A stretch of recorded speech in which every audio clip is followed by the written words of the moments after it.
ఈ ఊర్లో ఉన్న వాళ్ళంతా సర్వనాశనం అయిపోవాలని చెప్పి అనుకుంటాడు మనసు. అలా అనుకున్న కొద్ది గంటల్లోనే ఆ పక్కనే ఉన్న నదిలో వరదలు వచ్చి మొత్తం ఊరంతా కొట్టుకుంది. ఏమంటాడంటే, నీకు తెలీదు వీడి గురించి, వీడి ఒళ్ళంతా విషమే, అసలు వీడు ఒక చూపు చూస్తేనే అక్కడ మొత్తం బూడిదైపోతుంది, ఇలాంటి వాడు మన ఇంట్లో ఉండొద్దు, వెంటనే వీడిని పంపించేయాలని చెప్పి, అరే నువ్వు ఇక్కడ నుంచి వెళ్ళి అర్జెంటుగా అని చెప్పి అంటాడు.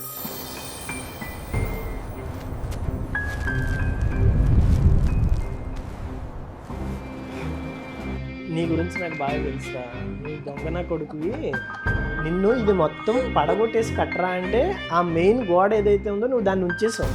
అంటే వీడేం చూస్తాడులే అని అనుకున్నావు కదా నువ్వు, అంటే వీడేం అబ్జర్వ్ చేయలే అని నువ్వు అనుకున్నావు, దాన్ని ఉంచావు కదా అని చెప్పి తిడతాడు.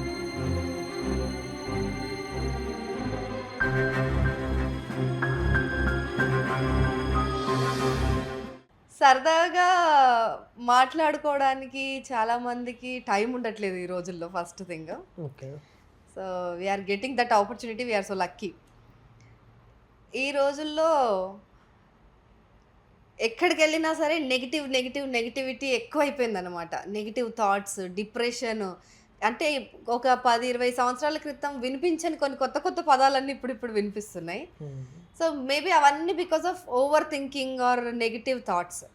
సో అసలు ఈ నెగిటివ్ థాట్స్ ఎందుకు వస్తాయి ఒక మనిషికి? అవి వచ్చినవి ఎందుకు పోవట్లేదు? ఈ రోజుల్లో అవి ఇంకెందుకు ఎక్కువైతున్నాయి? ఫ్యూచర్లో ఏమన్నా మనం అలాంటివి చూస్తామా? అసలు అలా నెగిటివ్ థాట్స్ లేకుండా ఒక మనిషి కంప్లీట్గా మారిపోయి హ్యాపీగా పీస్ఫుల్గా ఉండే వాళ్ళు ఎవరైనా ఉంటారా? వీటికి ఆన్సర్లలో చెప్పేదానికంటే ఒక కథలో చెప్తే ఇంకా బాగా అర్థమవుతుందని అనుకుంటున్నాను. ఓహో, స్టార్టింగ్ కథ మాకు. ఓ, థ్యాంక్ యూ. ఎందుకంటే ఒక కథ మనం సరిగా చెప్తే ఖచ్చితంగా వినే వాళ్ళకి ఆ కథ ద్వారా ఏమైనా నేర్చుకోవాలి అని అనుకున్న దానికి ఖచ్చితంగా ఉపయోగపడుతుంది. నెగిటివ్ థాట్స్ అన్నారు కదా, నెగిటివ్ థాట్స్ అంటే నార్మల్గా మనకి చిన్న విషయాల పట్ల, ఇప్పుడు మనం అనుకున్నది జరగకపోతే చిన్న ఒక నెగిటివ్ థాట్ ఏదో ఒకటి మన మైండ్లోకి వస్తుంది.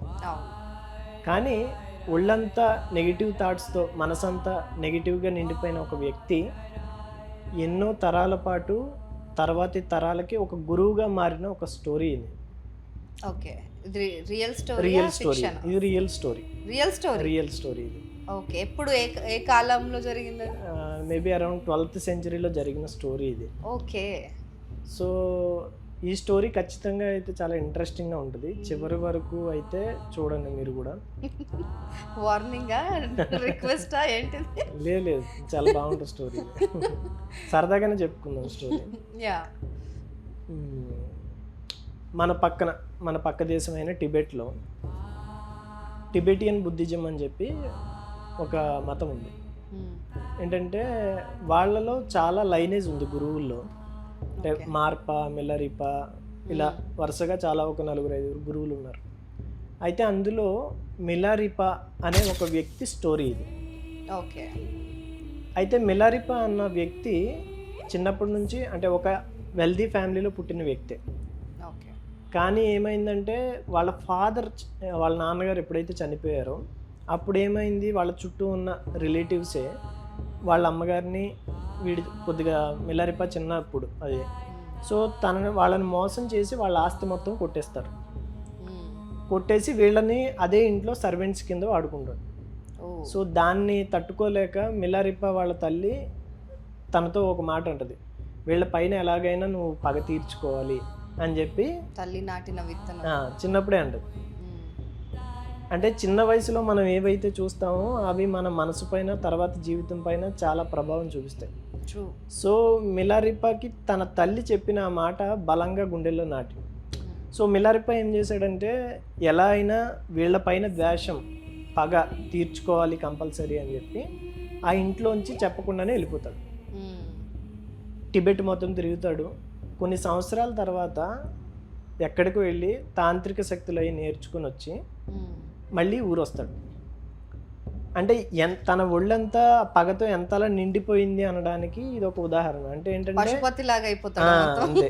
అంటే మిల్లరిప ఒక చూపు చూశాడు సరిగా అంటే గడ్డి కూడా, పచ్చగడ్డి కూడా బగ్గుమంటది అంటారు కదా, ఆ రేంజ్ లోకి అంటే అంత శక్తివంతమైన తాంత్రికుడి కింద మారతాడు మిల్లరిప్ప.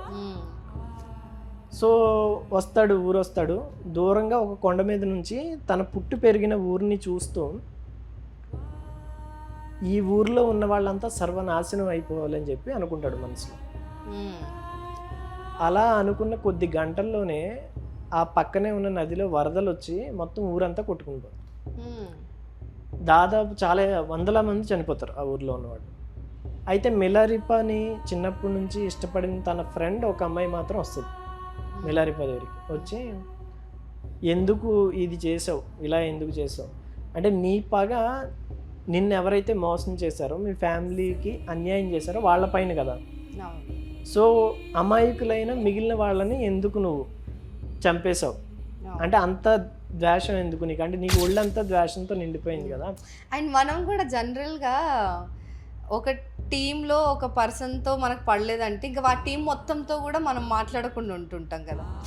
అంటే జనరల్ వైజ్గా కూడా అలాంటి మనిషి వ్యక్తిత్వమే అలా ఉంటదేమో. అవును, అంటే ఇప్పుడు తను కూడా అలాగే చేస్తాడు. అంటే నెగిటివ్ థాట్ అనేది ఎంతవరకు తీసుకెళ్తుంది అన్నదానికి ఇది ఒక ఉదాహరణ. అంటే తనకి మోసం చేసిన, అన్యాయం చేసిన వ్యక్తినే వాళ్ళిద్దరు ముగ్గురిని కాకుండా మొత్తం ఆ ఊరి మొత్తాన్ని సర్వనాశనం అయిపోవాలని కోరుకున్నాడు మిలారిపా. సో అయితే తన ఫ్రెండ్ చెప్పిన మాటలు మిలారిపాలో కొద్దిగా ఆలోచన మళ్ళీ ఒక చిన్న పాజిటివ్ థింకింగ్ని తీసుకొస్తుంది. అంటే నిజమే కదా, అంటే నేను చేసింది తప్పేమో అనే చిన్న భావన కలుగుతుంది. ఆ సమయంలో ఆ అమ్మాయి ఏం చెప్తుందంటే, నువ్వు ఎక్కడికైనా వెళ్ళు, అంటే ఏంటంటే నిన్ను నువ్వు మార్చుకోవడం అనేది ఇక జరగదు అన్నది ఈ ఒక్క ఇన్సిడెంట్తో అర్థమైంది నాకు. సో నిన్ను మళ్ళీ పాజిటివ్ వైపు ఒక మంచి మనిషిగా మార్చడానికి ఎవరు సాయం చేయగలుగుతారో వాళ్ళ దగ్గరికి వెళ్ళు అని చెప్పి సలహా ఇస్తాడు. సో మిలారిపా ఏం చేస్తాడంటే మళ్ళీ టిబెట్ మొత్తం తిరిగి మళ్ళీ తను పాజిటివ్గా మారడానికి, ఒక మంచి మనిషిగా మారడానికి ఏం చేయాలా అని చెప్పి ఆలోచనతో టిబెట్ అంతా తిరుగుతాడు.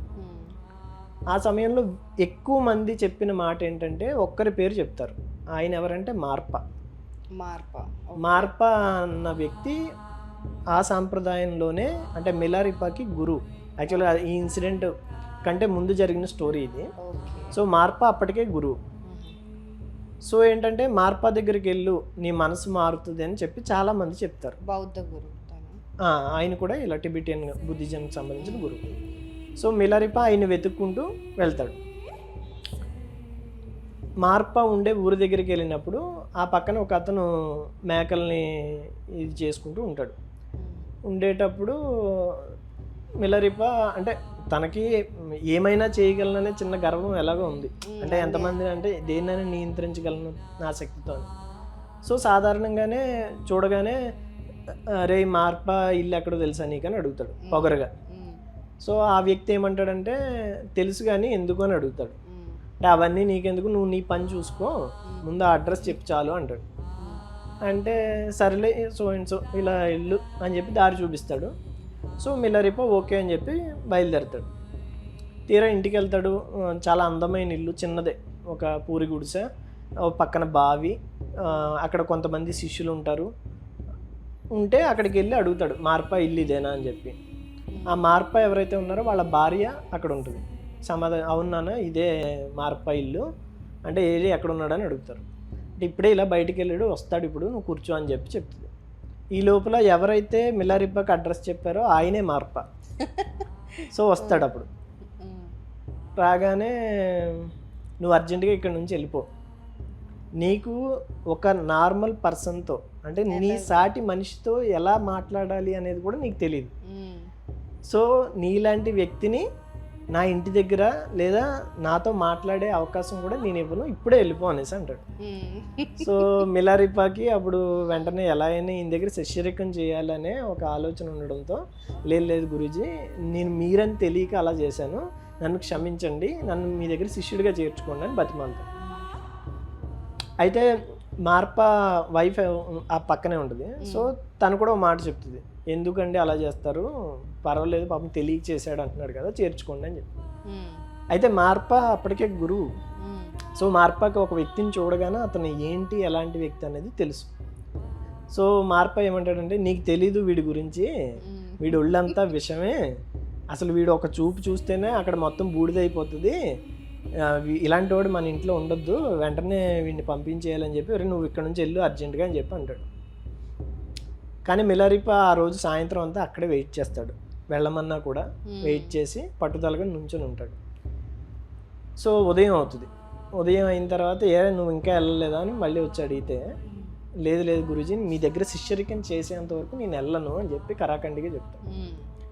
సో అప్పుడు మిలారిపా ఇలా అనేసరికి మార్పా కూడా ఏమంటాడంటే, సరే నీకు ఒక అవకాశం ఇస్తాను, అక్కడ దూరంగా ఒక కొండ ఉంది కదా, ఆ కొండ పైన నాకు నువ్వు ఒక ఇల్లు కట్టు, అది కూడా ఎవ్వరి సాయం తీసుకోకుండా నువ్వు మాత్రమే కట్టేసి ఇవ్వాలి అని చెప్పి ఒక షరతు కండిషన్ పెడతాడు. సో మార్పా ఆ మాట చెప్పగానే మిలారిపా అన్న నెక్స్ట్ మాట ఏంటంటే, నాకు ఇల్లు కట్టడం ఎక్కడ వస్తుంది, నాకు రాదు, వేరే ఏమన్నా చెప్పండి అంటాడు.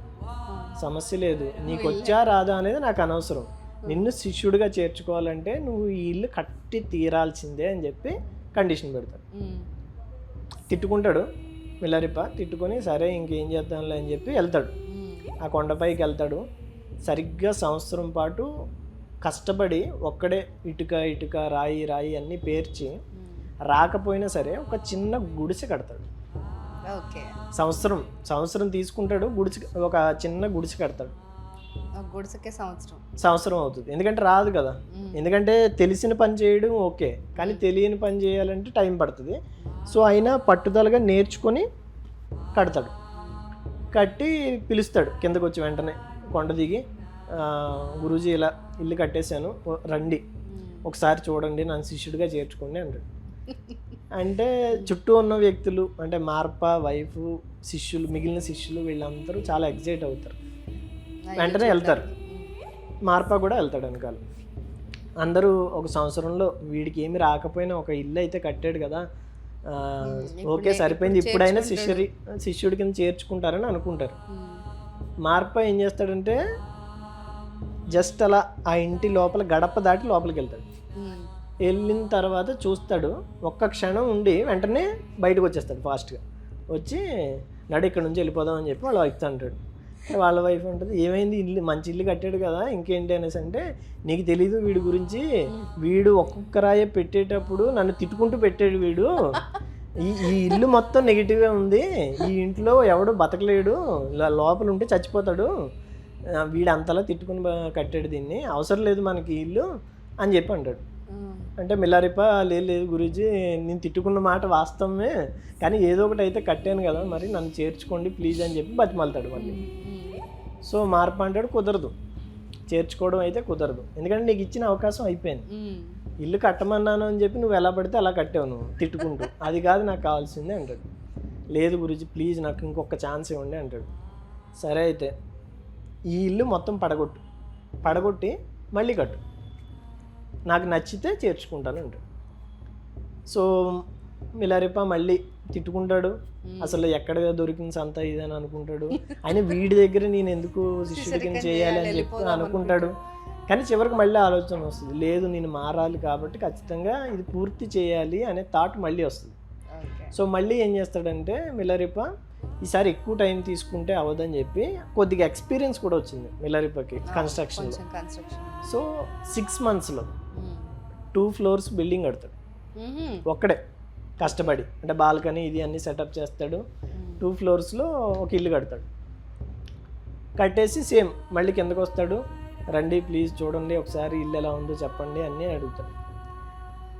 ఈసారి ఊర్లో ఉన్న వాళ్ళు అందరూ వచ్చి అక్కడికి వచ్చి ఇల్లు చూసి, అబ్బా బ్రహ్మాండంగా కట్టాడు ఇల్లు, 2 floors కట్టాడు ఒక్కడే కష్టపడి, సో ఖచ్చితంగా ఈ ఇల్లు మార్పాకి నచ్చుతుంది అని చెప్పి అనుకుంటారు.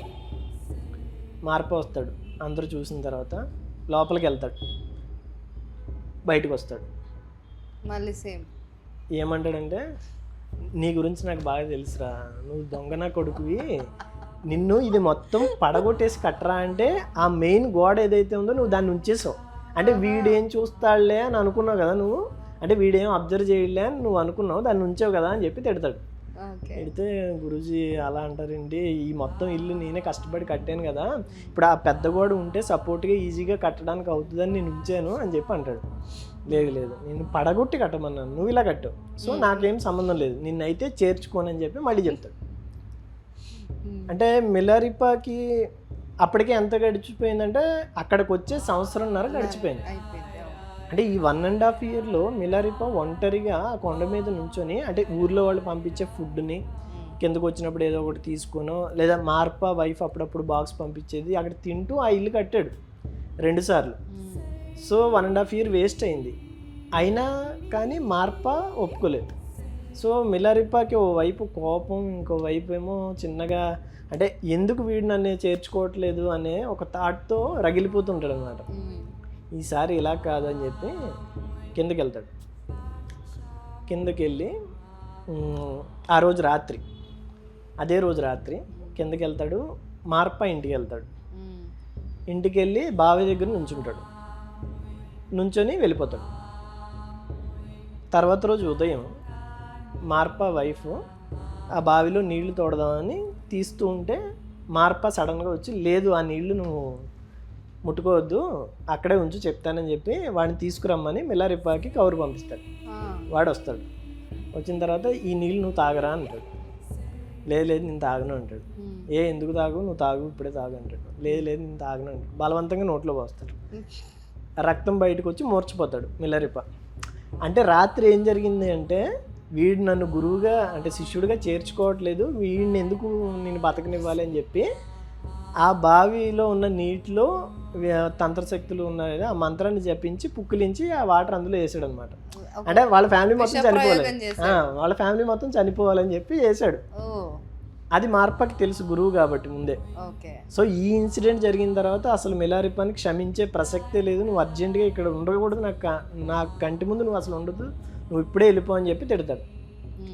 తిడితే మిలారిపా కొద్ది దూరం నడిచి వెళ్తాడు. వెళ్ళి నిజమే కదా నేను చేసింది తప్పే, ఓకేలే ఏదో ఒకటి చేశాం కదా అని చెప్పి ఇక్కడ నుంచి వెళ్ళిపోదామని అనుకుంటాడు. కొద్ది దూరం వెళ్ళిన తర్వాత మళ్ళీ ఆలోచన వస్తుంది, కష్టపడ్డాం కదా ఇన్ని నెలలు, అయినా ఎవరి కోసమో ఒక ఇల్లు కట్టాలని అనుకున్నా ఇన్ని రోజులు, ఎవరి కోసం వద్దు, నా కోసం నేను కట్టుకుంటా, ఏమైంది ఆ కొండ మీద నేనే ఉంటాను ఇల్లు కట్టుకునే ఆలోచన వస్తుంది. అంటే ఇన్నాళ్ళు ఒకరి కోసం ఇల్లు కట్టాలనే ఆలోచన, ఇప్పుడు తన కోసం తానే కడతాం. అంటే ఎవరో ఒకరు ఇది బాగుంది బాగాలేదు అని చెప్పాల్సిన అవసరం కూడా వాటితో నాకు పని లేదని అనుకుంటాడు. సో వెళ్తాడు. వెళ్ళి దాదాపు ఒక 2 ఏళ్ళు కష్టపడి 9 floors ఉన్న ఒక పెద్ద బిల్డింగ్ కడతాడు. అంటే ఒక టవర్లా ఉంటుంది, కడతాడు మొత్తం అంతా. ఈసారి ఎవరికి చెప్పలేదు వచ్చి చూడమని కానీ ఇంత కన్స్ట్రక్షన్ జరుగుతున్నప్పుడు ఆటోమేటిక్గా చుట్టూ ఉన్న గ్రామస్తులు వీళ్ళందరూ వెళ్తారు. ఆ కాలంలో అంత పెద్ద బిల్డింగ్స్ కట్టడం అనేది అది ఒక్కడే పర్సన్. అంటే కట్టేటప్పటికి అందరూ చూసి అద్భుతంగా ఉంది అసలు ఈ టవరు, చాలా బాగుంది, ఈసారి మిలారిపా చేసిన ఈ కష్టానికి మార్పా ఖచ్చితంగా రికగ్నైజ్ చేస్తాడు, వీడిని శిష్యుడి కింద చేర్చుకుంటారు అనుకుంటారు. వీళ్ళ వైఫ్ వెళ్తుంది. వైఫ్ వెళ్ళి చూస్తే, అద్భుతంగా కట్టావు మిలారిపా, చాలా బాగుంది, నాకు నచ్చిందని చెప్పి చెప్తుంది. సో మార్పా వస్తాడు, శిష్యులందరూ పిలవడంతో మార్పా వస్తాడు. వెళ్ళి చూస్తాడు ఇల్లుని. చూసిన తర్వాత బాగుంది మిలారిపా, నాకు నచ్చింది ఇల్లు, కానీ ఇక్కడ ఒక చిన్న సమస్య ఉంది అంటాడు. అంటే పక్కన ఉన్న వైఫ్ ఎంత బాగానే ఉందో మళ్ళీ చిన్న సమస్య ఏంటి, ఇక నీ శిష్యుడి కింద చేర్చుకో అంటాడు. చేర్చుకోవచ్చు, కానీ వచ్చిన ప్రాబ్లం ఏంటంటే ఈ కొండపైన ఈ స్థలం ఏదైతే ఉందో 2 నెలల వరకు ఇది నాదే, కానీ నా అన్నయ్యతో నాకు చిన్న గొడవ అయింది, వాడికి రాసి ఇచ్చేసాను నేను, ఇప్పుడు ఈ స్థలం నాది కాదు, ఇప్పుడు నా స్థలం ఏదంటే ఆ పక్క కొండపైన ఉన్న ప్లేస్ ఉంది కదా అది నా ప్లేసు. సో ఇప్పుడు నువ్వు కష్టపడి కట్టినా ఇందులో నేను ఉండడానికి లేదు, వాడు వచ్చి పడగొట్టేస్తాడు. సో ఇదే సేమ్ అక్కడ కట్టేసిన తర్వాత నేను చేర్చుకుంటాను అంటాడు. ఇంత సాడిస్ట్ ఉన్నాడు. ఇదే మాట పక్కనున్న మార్పా వైఫ్ అంటది. సో ఎందుకు ఈ సాడిజం నీకు అని చెప్పి మార్పాని వాళ్ళ వైఫ్ తిడుతుంది. తిడితే ఇక వీడికి చాలా బాధపడతాడు లోపల మిలారిపా. అంటే ఇక నోట్లోంచి ఒక మాట కూడా రాదు. అంటే ఒకటైతే అర్థమైంది నాకేంటంటే, ఈయనకి నన్ను శిష్యుడిగా చేర్చుకోవాలని లేదు, అందుకే ఇలా చెప్తున్నాడు అని చెప్పి మిలారిపా అనుకుంటాడు. కొద్ది రోజులు గడిచిపోతుంది. గడిచిపోయిన తర్వాత సరే అని చెప్పి ఇక మళ్ళీ ఆ పక్క కొండ మీదకి వెళ్ళి మళ్ళీ సేమ్ ఇలాంటిదే చిన్నగా కడతాడు కొంచెం. కడతాడు. కట్టేసిన తర్వాత ఇంకొక సంవత్సరం పడుతుంది మళ్ళీ.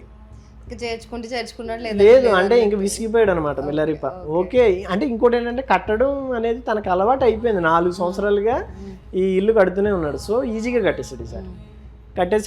కట్టేసిన తర్వాత పిలిచాడు కిందకి వెళ్ళి. పిలిస్తే అందరూ వచ్చారు. వచ్చిన తర్వాత సేమ్ మార్ప లోపలికి వెళ్తాడు. ఈసారి ప్రతి గోడని అబ్జర్వ్ చేస్తాడు. వచ్చిన తర్వాత బయటకు వస్తాడు. శబాష్ మిలారిపా, చాలా బాగా కట్టావు. ఏం లేదు, రేపు ఉదయం 4 ఇంటికి వస్తే నువ్వు నిన్ను శిష్యుడి కింద చేర్చుకుంటాను అంటాడు. అప్పుడు మిలారిపా చాలా సంతోషపడతాడు.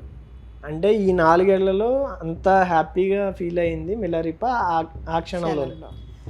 సో సరే అని చెప్తాడు. ఇక నైట్ అంతా నిద్ర కూడా పట్టదు ఆ సంతోషంతో. ఉదయాన్నే లేచి అంతా చేసుకుని 4కి వెళ్తాడు. మార్పా బయటకు వస్తాడు ఇంటి నుంచి. వచ్చి గురూజీ మరి నాకు నన్ను శిష్యుడికి చేర్చుకున్నారు కాబట్టి నాకు చెప్తారా ఏమైనా అంటే, అప్పుడే అలా స్టార్ట్ అవుతుంది. ఇక్కడ ఒక చిన్న కండిషన్ ఉంది. ఇప్పుడు నిన్ను చేర్చుకోవాలంటే నాకు ఏదో గురుదక్షిణ ఇవ్వాలి కదా. మరి నువ్వు గురుదక్షిణ నీదైనది ఏదైనా ఉంటే నాకు ఇవ్వండి. నాదేముంది గురూజీ, మీకు తెలియదే ఉంది. నేను కట్టుబాట్లతో ఇక్కడికి వచ్చాను. ఈ ఊరు ఈ 4 ఏళ్లలో ఫుడ్ కూడా మీ వైఫ్ పెట్టారు, ఊర్లో వాళ్ళు పెట్టారు. ఆ ఇల్లు కట్టిన దాంట్లో కూడా నాదేమీ లేదు. అన్నీ మీ స్థలము, మీ ఇటుకలు ఇవన్నీ మీవే కదా. ఇక నేను ఇచ్చేదేముంది, అయినా ఇల్లు కట్టించాను కదా అనేసి అంటాడు. అంటే అప్పుడు మార్పు ఏమంటాడంటే, నువ్వే కదా అన్నావు ఆ ఇల్లు స్థలం నాది, ఆ ఇటుకలు అన్నీ నావి, అవన్నీ నావైనప్పుడు నువ్వు ఇచ్చేది ఏముంది నాకు? ఏం లేదు, నీదైనది ఏమన్నా ఉంటే పట్టుకొని రా, అప్పుడు చేర్చుకుంటాను అంటాడు. మిలారిపా అప్పుడు ఏడుస్తాడు. ఈ 4 ఏళ్ళలో ఫస్ట్ టైం ఏడుస్తాడు అనమాట. ఏడ్చి ఇక నాకు జీవితంలో ఒక గురువు దొరకడు అని డిసైడ్ అవుతాడు. అప్పుడు మార్పా వైఫ్ వస్తుంది. వచ్చి ఇదిగో ఒక బంగారు గాజు ఇచ్చి, ఇది మా ఆయనకి పట్టుకెళ్ళి సాయంత్రం గురుదక్షిణ అని చెప్పి, ఇది మా ఇంట్లో వాళ్ళు ఇచ్చింది నాకు. సో దాంతో ఆయనకి సంబంధం లేదు, నువ్వు ఇచ్చేసి చేరిపో అని చెప్పి అండి. సరే అని చెప్పి దాన్ని మొత్తం శుభ్రంగా తుడిచి సాయంత్రం వెళ్ళి మార్పా చేతిలో పెడతాడు. పెడితే మార్పా వెంటనే పైకి లేచి, ఎక్కడ కొట్టుకొని వచ్చారో ఇది అని అడుగు. అంటే నేనేం కొట్టుకురాలేదే బాబు, ఇది మీ ఆవిడ ఇచ్చింది నాకు అనేసి అంటాడు. అంటే మా ఆవిడ ఇచ్చింది నీది ఎలా అవుతుందిరా, అది నాది, నువ్వు నాకు అది ఇచ్చి గురుదక్షిణ కింద ఎలాగా నువ్వు చేరిపోదాం అనుకున్నావు, కుదరదు, ముందు నిన్ను కాదు అడగాల్సింది మా ఆవిడని అడగాలని చెప్పి పిలుస్తాడు.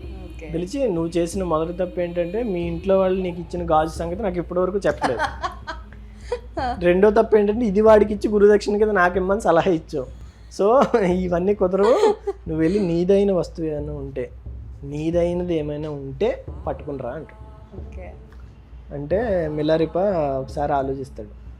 ఈ లోపల పక్కనే మార్పా వాళ్ళ వైఫ్ తిడుతుంది, ఏంటి ఇది, వాడు అంత కష్టపడి ఇన్ని చేసినా కూడా ఇలా చేస్తున్నావు నువ్వు, అసలు ఇన్నేళ్లలో ఏ శిష్యుడిని కూడా నువ్వు ఇంతలాగా సాడిజం చూపించలేదు, ఎందుకు ఇలా చేస్తున్నావు అని చెప్పి క్వశ్చన్ అడుగుతాడు.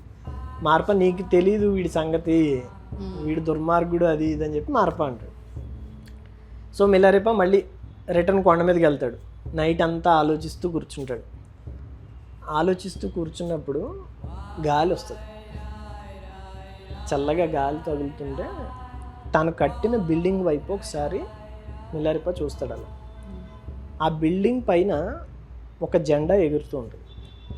నిజానికి అది జెండా కాదు.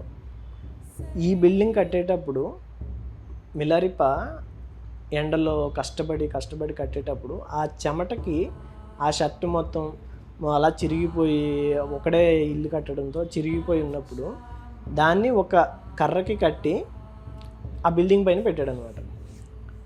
సో మిలారిపాకి ఒక ఆలోచన వస్తుంది, నాదైనదంటే ఏముంది, నా కష్టం అంటే ఇదే కదా అని చెప్పి ఆ షర్ట్, ఆ చొక్కా తీసుకుని పరిగెత్తుకుంటూ వెళ్ళి మార్పా దగ్గరికి, నాదైన వస్తువు నా దగ్గర ఉన్నది అంటూ ఏదైనా ఉంది అంటే అది ఇది మాత్రమే అని చెప్పి ఆ చొక్కా చేతిలో పెడతాడు. అప్పుడు మార్పా కళ్ళల్లోంచి నీళ్లు కారుతుంటాయి. ఉండి ఏమంటాడంటే, ఇదే నేను కోరుకున్నది నీ దగ్గర నుంచి, నిన్ను శిష్యుడిగా చేర్చుకోవడం కాదు, ఇక నువ్వు ఇక్కడ ఏదైతే ఈ ఆశ్రమం ఉందో దాంట్లో నువ్వు గురువు, ఇక నుంచి నువ్వు శిష్యుడిగా చేరాల్సిన అవసరమే లేదు, ఈ 4.5 ఏళ్ల కష్టం, ఈ 5 ఏళ్ల కష్టంలో, అంటే ఒక ఇల్లు కట్టాలనే కష్టంలో జీవితంలో జరిగే చాలా విషయాల గురించి ఎలా ఆలోచించాలి ఏంటి అనేది నువ్వు నేర్చుకున్నావు. సో నీకంటే గొప్ప గురువు ఎవరు లేరు ఇక్కడ, సో నువ్వే గురువు ఇక నుంచి అని చెప్పి ఆ పీఠం మీద కూర్చోబెడతాడు. ఎవరిని? మిలారిపాని. ఇది స్టోరీ, యాక్చువల్గా ఇది రియల్ స్టోరీ. ఇంకోటి ఏంటంటే ఇప్పుడు కూడా ఎవరైనా సెర్చ్ చేయాలి అనుకుంటా గూగుల్లో చేయొచ్చు. ఏంటంటే బిల్డింగ్ కన్స్ట్రక్టెడ్ బై మిలారిపా అని కొడితే ఇప్పటికీ ఆ టవర్ ఏదైతే ఉందో ఆ 9 అంతస్తులు కట్టింది, అది ఇప్పటికీ ఫొటోస్ ఉన్నాయి గూగుల్లో.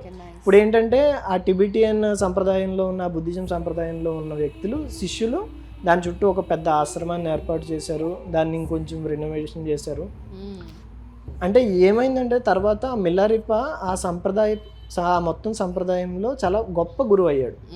అంటే ఎక్కడ మొదలైన జర్నీ ఇది అంటే ఒక నెగిటివ్ థాట్. అంటే నెగిటివ్ థాట్ కూడా ఎంత బలమైందంటే తనకు అన్యాయం చేసిన వ్యక్తిని కాకుండా మొత్తం ఊరి మొత్తాన్ని చంపేయాలనే నెగిటివ్ థాట్స్ ఉన్న వ్యక్తి పూర్తి పాజిటివ్కి, అంటే శిష్యుల్ని తన జ్ఞానంతో ప్రభావితం చేయగలిగే ఒక గొప్ప గురువుగా ఎలా మారాడు అన్నదానికి మిలారిపా స్టోరీ ఇప్పటికీ ఎంతోమంది ఈ స్టోరీని చదువుతారు. ఎందుకంటే స్పిరిచువాలిటీకి సంబంధించిన వాటిలో గొప్ప స్టోరీస్లో ఇది కూడా ఒకటి.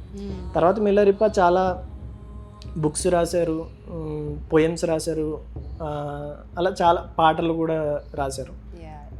సో ఆ సంప్రదాయంలో మార్పా, మిలారిపా, తర్వాత ఇంకొంతమంది గురువులు ఉన్నారు. కానీ మిలారిపా మాత్రం అంటే ఒక ఎన్లైటన్మెంట్ పొందిన ఒక నార్మల్ వ్యక్తి కూడా ఎన్లైటన్మెంట్ పొందగలడు అన్నదానికి మిలారిపా స్టోరీ ఒక నిదర్శనం. అంటే నెగిటివ్ థాట్ ఉంటుంది, కానీ దాన్ని పాజిటివ్గా ఎలా మార్చుకోవాలి అంటే మార్చుకోవాలనే ప్రయత్నం మనదైతే జీవితం దానికి తగ్గట్లుగా సందర్భాలని, సంఘటనల్ని సెట్ చేసి పెడుతుంది అంటారు. సో దానికి ఈ స్టోరీ ఒక నిదర్శనం అనమాట. ఫస్ట్ మనం అనుకోవాలి మారాలి అనే థాట్ మన లోపల జనరేట్ అయితే ఆటోమేటిక్గా చుట్టూ ఉన్న ప్రకృతి దానికి సహాయపడుతుంది. ఖచ్చితంగా అతను ఎలాంటి వ్యక్తి అయినా పాజిటివ్గా మారాలనుకుంటే మారచ్చు అనడానికి మిలారిపా స్టోరీ అనమాట. ఫెంటాస్టిక్, అసలు చాలా ఇన్స్పైరింగ్. అండ్ ఇప్పుడు మనకు కావాల్సిన మేజర్ థింగ్స్లో ఆక్సిజన్తో పాటు పాజిటివ్ ఎనర్జీ కావాలి. సో అది రావాలి అని అంటే మేబీ థాట్ ప్రాసెస్ ఇట్లా చేంజ్ కావాలి.